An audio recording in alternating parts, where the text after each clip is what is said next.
नायकिणीचा वाडा. महेशने अखेरीस पारूशी 2 हात करायचा निर्णय घेतला. गावातील लोकांचा विरोध न जुमानता महेश ग्रामदेवतेच्या मंदिराची वाट तुडवू लागला. तिथे पारू सुखावली होती. माझी शिकार माझ्याकडे चालत येते म्हणून तिची आग अजून भडकली. आज मी महेशला माझ्या बाहुपाशात घेऊन त्याला पण माझ्या वेदनांची जाणीव करून देते, असे ती मनोमन म्हणू लागली. महेश आईचा आशीर्वाद घेऊन गावाच्या वेशीकडे निघाला. आज तू राहशील किंवा मी. तिकडे पारू आपल्या नखांची धार तेज करत होती. तुला मी असा सहजागीत नाही टाकणार, तुला हाल हाल करून मारणार. महेश फक्त आपल्या आत्मविश्वासाच्या जोरावर तिच्याशी 2 हात करायला निघालेला. कुऱ्हाडी कोयत्याचा काही उपयोग नाही हे त्यालाही माहीत होतं. जय क्षेत्रपाल असा नारा देत महेश वेशीवर पोहोचला. आता तू किंवा मी, ये समोर. जय क्षेत्रपाल. तो वेशीच्या बाहेर आला. पारू आगीने लालबुंद झालेली, एका आगीने वेढलेल्या स्त्रीच्या आकृतीने समस्त आसमंत उजळून निघालेला. रात्रीचे 8 वाजले असतील, पण सर्वत्र उजेड दिसत होता. पारू जळत होती प्रतिशोधाच्या आगीत.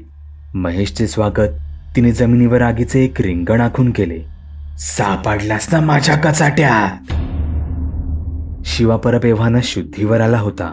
पारूने त्याला आपले रूप दाखवण्यापूर्वी त्याला आपल्या घोगऱ्या आवाजात सांगितले, जा, तू निघून जा. मला महेश हवा आहे, तू निघ इथून. शिवा मोठा शूर होता. तो तिच्यावर हसू लागला. पारू रागाने लाल झाली. ती पेटली. आगीच्या ज्वालांनी वेढलेली दिसू लागली. शिवा तिच्यावर थुंकला. तू तुझ्यावर. ती अजून पेटली आणि शिवाच्या अंगावर धावून आली. तिने शिवाच्या चौफे राग लावली. शिवा बेशुद्ध पडला. उठला. तो थेट आपल्या घरात.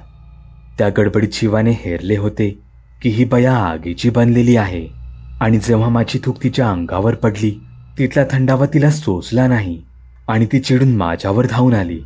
शिवाने तिची कमजोरी हेरली होती. पाणी. त्यातच शिवाची बायको सांगू लागली, मालकांनू, तुम्हाला असं झालं आणि आज महेश तिकडे नायकिणीशी लढायला निघालाय.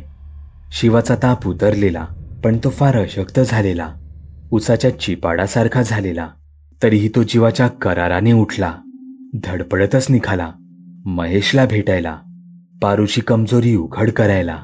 तिथे आपल्या भोवती नायकिणीने घातलेला आगीचं वर्तुळ पाहून महेश जागेवरच थांबला.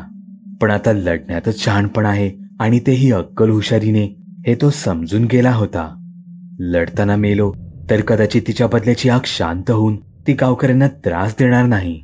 जर वाचलो तर आपण गावात ताठ मानेने परत जाऊ याची त्याला खात्री होती. इतक्यातच पारूने एक आगीचा जोरदार गोळा महेशच्या दिशेने सोडला. महेश 10 फूट लांब जाऊन पडला. मग पारूने हाच खेळ सुरू ठेवला. महेशला उचलायचे व इकडे तिकडे आपटायचे, कधी मातीत, कधी गवतात, तर कधी टोकदार दगडात सुद्धा. हे आपल्या नशिबाचे भोग आहेत असं समजून महेश प्रत्येक वेळी पडल्यानंतर उठून तिच्याकडे जाण्याचा प्रयत्न करत होता. पारूच्या शरीराला लागलेली आग अजूनच धगधगत होती व ती जास्तच लालेलाल झालेली. इकडे महेश कण्हत होता. जोर एकवटून उठण्याचा प्रयत्न करत होता, पण त्याचे शरीर साथ देत नसले तरी त्याचे मन एकदम कणखर होते. चौथ्या वेळी पारूने महेशला चांगला जोरदार तडाखा देऊन इतक्या जोरात हवेत भिरकावले की महेश गावाच्या वेशीपर्यंत येऊन पडला. आता महेशची हाडं खिळखिळी झाली होती. त्याच्या अंगात उठण्याचेही त्राण नव्हते, परंतु त्याने हिंमत हारली नव्हती. जमिनीवर पडल्या पडल्या त्याने महत्प्रयासाने आपले डोळे उघडले. त्याला डोळे उघडण्याचाही प्रचंड त्रास होत होता. आपल्या डोळ्यावरची माती पुसून महेश शेजारच्याच एका झाडाचा आधार घेऊन उभा राहण्याचा प्रयत्न करू लागला. तो कसा बसा उठला, घसरून पडला, पुन्हा उठला, पुन्हा पडला. उठता उठता त्याच्या लक्षात आलं की गावकऱ्यांनी होम हवन करून पुजलेला पवित्र दंड इथेच पुरलेला आहे, आणि तो त्यालाच धरून उठण्याचा प्रयत्न करत होता. अंगातील उरले सुरले पळ एकवटवून महेशने तो दंड जमिनीतून उपसण्याचा प्रयत्न चालू केला. महेश सगळी ताकद लावत होता. अखेरीस पवित्र दंड त्याच्या हातात आला. शेवटी नियतीच्या सुद्धा मनात होते की सत्याची जीत व्हावी. पारू दात विचकतच हवेत उडत उडत त्याच्या समोर येऊन उभी राहिली. महेशच्या हातात पवित्र दंड असल्याने तिची शक्ती त्याच्या समोर असफल होती. महेशने पुन्हा एकदा जय क्षेत्रपालाचा नारा देऊन लाकडी दंड पारूच्या दिशेने रोखून म्हणाला, हिम्मत असेल तर आता मला हात लावून दाखव. पारूने महेशवर हल्ला करण्याचा प्रयत्न केला.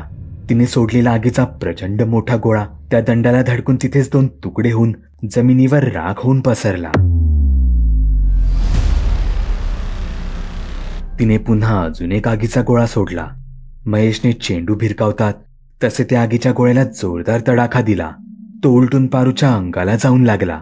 440 व्होल्टचा विजेचा झटका बसावा तशी पारू मागे फेकली गेली. पारू पिसाळल्यासारखी करू लागली. इकडे तिकडे आगीचे गोळे बरसावत होती, परंतु महेशच्या केसालाही धक्का लावणे आता तिला शक्य नव्हते. महेशने आपला दंड घेऊन तिला एक जोरदार फटका दिला आणि काही क्षणांसाठी पारूच्या शरीराची आग विझली गेली. ती जमिनीवर जाऊन पडली. इतक्यातच तिकडून शिवा परब ठेच काढत भेलकांडत महेश जवळ पोहोचला. शिवा आता एक पाऊलही चालण्याच्या परिस्थितीत नव्हता. गावातून इथे धावत आल्याने त्याला पुन्हा ताप भरू लागला होता. तो महेश जवळ आला. त्याला स्वतःच्या शरीराचा तोल सांभाळणेही कठीण होत होते. तो जमिनीवर तोल जाऊन पडणार तोच महेशने त्याला आपल्या एका हाताने पकडले व आधार दिला. शिवाला अशा परिस्थितीत तिथे पाहून महेश आश्चर्यचकित झाला.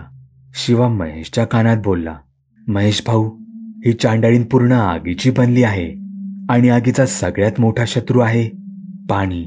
कसंही करून हिच्या अंगावर पाणी टाकलेच पाहिजे, तरच हिला हरवता येईल. शिवाचे हे बोलणे ऐकून महेशचा चेहरा तेजपुंज झाला. त्याच्या अंगात पारा रेड्याचे बळ संचारले. त्याने गवताच्या गंजीवर शिवाला झोपवले. शिवा कण्हत होता, थंडीने काकडत होता.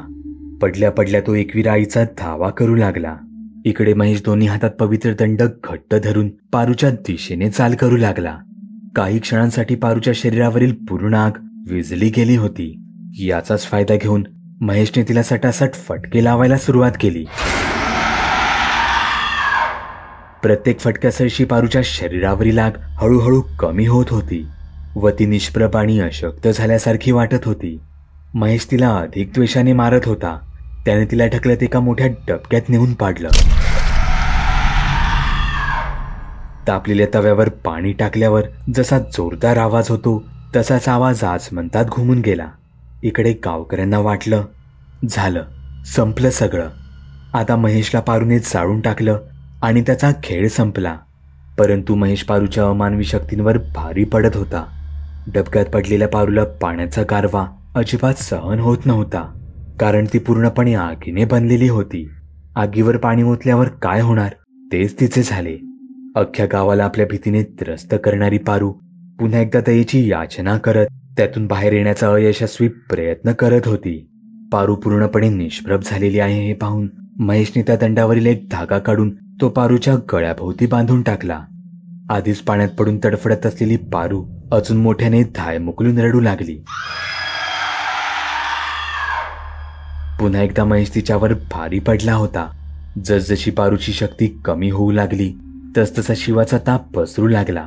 त्याला थंडी वाजू लागली. तो आपल्या जाग्यावर उठून बसला. थोड्याच वेळात शिवाला चांगलीच हुशारी आली व शिवा परत गावाच्या दिशेने पळत सुटला.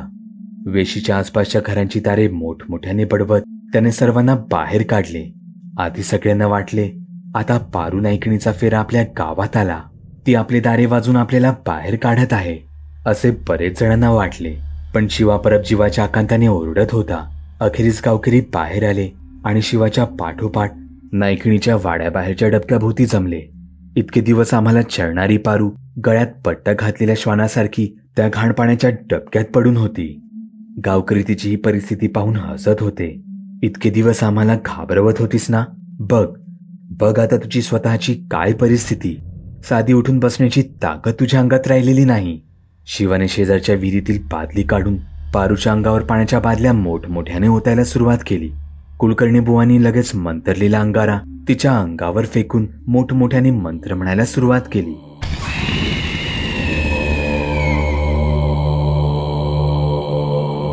हे सर्व पारूच्या सहनशक्तीच्या बाहेरचे होते.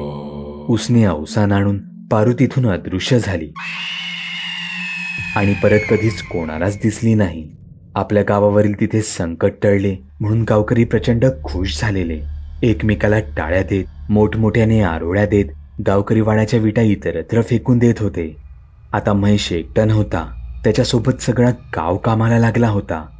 गावकऱ्यांनी पारूचा वाडा जमीनदोस्त करून त्याच्या विटा सुद्धा कोणाला सापडणार नाहीत अशा पद्धतीने त्यांची विल्हेवाट लावून टाकली. आता पारू येथून निघून गेली होती, परंतु बोलून चालून नवदसाच ती आता दुर्बल झाली होती. ती तिथून निघून गेली आणि पोहोचली त्या ठिकाणी जिथे पोलिसांनी तिचा मृतदेह पुरलेला होता. तो एकमेव स्रोत होता जिथून तिला आता अजून ताकद मिळण्याची शक्यता होती. पाणी, अंगारा आणि मंत्रतंत्राच्या शक्तीने ती जायबंद झालेली पारू तिच्या मृतदेहात शिरली. तिथेच विसावली. पारूने हार मानली का? महेशचे पुढे काय झाले? पारूचा आणि मनीच्या अंगात शिरलेल्या भूताचा काय संबंध? पाहायला विसरू नका या गोष्टीचा पुढचा भाग. नायकिणीचा वाडा.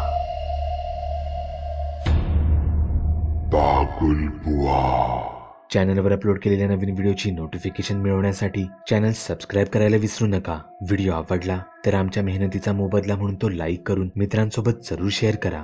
चॅनलवरचे इतर व्हिडिओ पाहण्यासाठी इथे क्लिक करा. तसेच चॅनलवरची प्लेलिस्टही चेक करा. दर दिवशी नवनवीन भूतांचे व्हिडिओ बनवून मी तुमचं मनोरंजन करत राहू याची खात्री बाळगा.